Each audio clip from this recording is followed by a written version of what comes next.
Yo, it's Travelli, I'm back, and today I'm telling you guys why the Miami Dolphins definitely have a chance to make the playoffs this season. I'm going to be basing this off player analysis, remaining strength of schedule, compared to the teams that are also fighting for that final wildcard spot, and what they have to do at the end of the season as well. If you guys like the content I have been posting Monday through Friday, please leave a like, comment, and subscribe. It means so much to me, guys. We just hit 75 subscribers in just a month, which to me is awesome, and we're going to keep building off that. So on that note, never slacking. Let's jump into the action. We're looking at the Miami Dolphins. So all right, so we're going to look at what the Miami Dolphins have done so far. They are 4-3, second in the AFC East. They start out with two back-to-back divisional losses, Patriots and Bills. Then at the Jaguars, pull off a win. Versus the Seahawks, a loss. And now 3 straight wins versus the 49ers, Jets, and Rams. Now, when we look at the Patriots loss at Patriots, I was thinking, okay, it's Bill Belichick, it's Cam Newton. I thought we were going to lose this game based on, the Miami Dolphins team that we had last year, but I thought it would be close, which it was, 21-11. Defense played well. Offense was led by Ryan Fitzpatrick, who you guys know is no longer the starting quarterback, and he had one of those games that you want to forget about. Now, we play a great game versus the Bills the following week, but lose by a field goal. Follow that up at the Jaguars, 31-13, nice blowout victory. Then a close loss versus the Seahawks at home, and then a decimating win over the really injured 49ers team, 43-17, and then a nice, beautiful blowout versus the Jets at home, 24-0, even though the Jets are a pitiful, winless team right now, worst team in the NFL. You still have to be proud anytime an NFL team pitches a shutout and it's a blowout.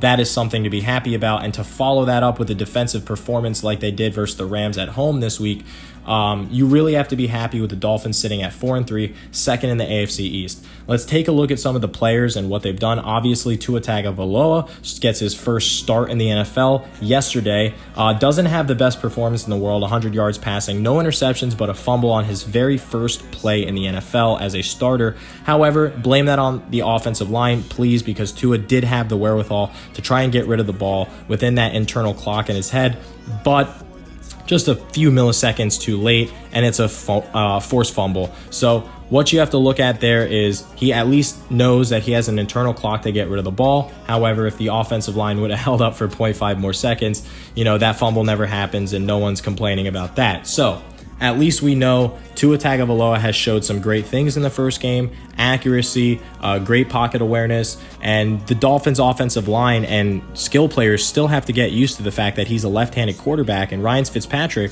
was that savvy right-handed quarterback that can not only escape the pocket, he wasn't worried about getting injured, and his 36 or 37-year-old self is not really worried about getting injured at this point. He knows his time in the NFL is relatively short, and I think he was just trying to do whatever he could do to win us ball games as a Dolphin. So I'm pretty sure moving forward with Tua Tagovailoa, once they get past the growing pains of switching to a rookie left-handed quarterback that is a little injury prone right now, everything will get sorted out, and this offense will really start to flourish under Chan Gailey, where he does like to put Tua in packages that are similar to what he ran at Alabama, thus making the transition to a Miami Dolphin quarterback a little bit more seamless. Now, we have great skill players on the outside with Devontae Parker. Obviously, Jakeem Grant is a really big boom off that special teams whenever he gets a return for a touchdown, but he can also be a nice asset in the passing game.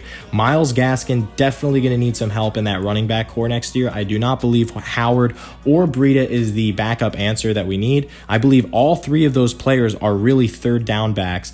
Jordan Howard is the only back that is really like a steadfast workhorse back, but I'd rather us draft next year and get someone to replace them, and then the offense will really be clicking. Mike Gesicki is a great tight end, but we're deep at that position with Durham Smythe showing that he is a really good backup as well. Offensive line is slowly coming together here, and I think they will improve. By next year, they should be a nice, organized unit. This team should be playing together on both sides of the ball. Obviously, with the defense, cannot say enough about the offseason acquisitions of Kyle Van Noy, Byron Jones. Xavier Howard is playing incredible. He's been that Dolphin that we knew was going to be good for the last few seasons now, obviously leading the league in interceptions. Andrew Van Ginkel's giving you really good minutes.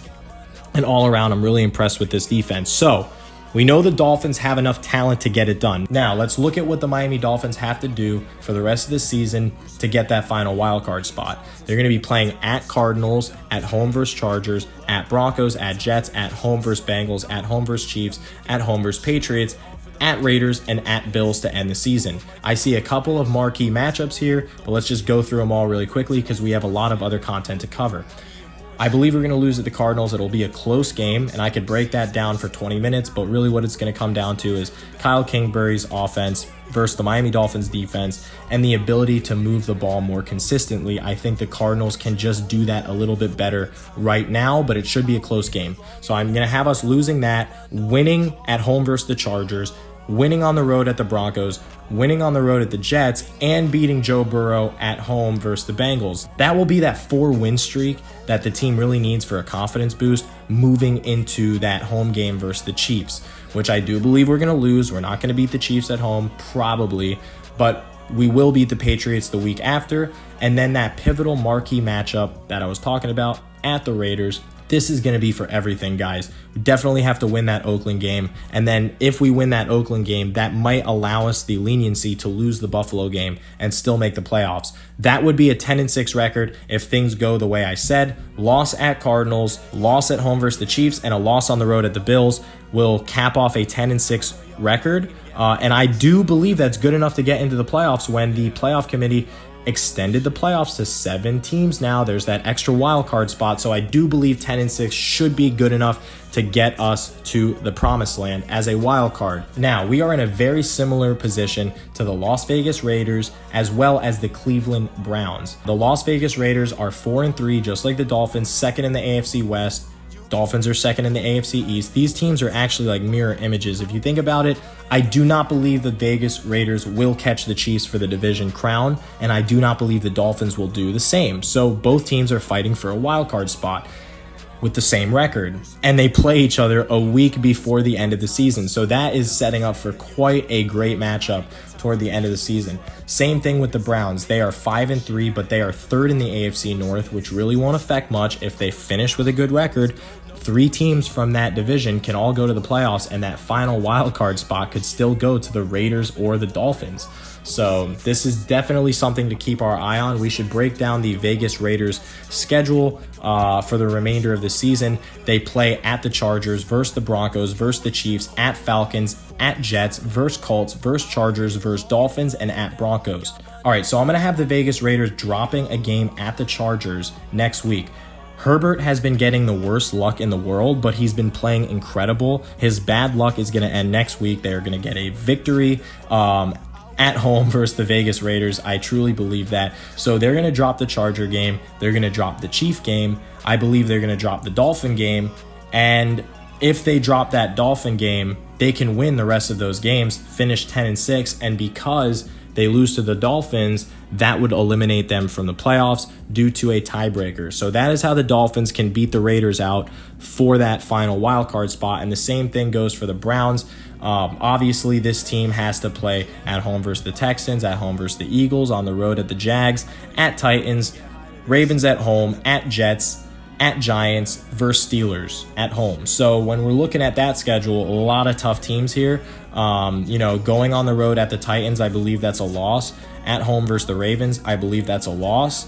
And the Steelers, I think that's a loss as well. And you can chalk up any other, Baker Mayfield bad day, throw that in there, and that's going to be a loss as well. So 3 to 4 losses remaining for the Cleveland Browns.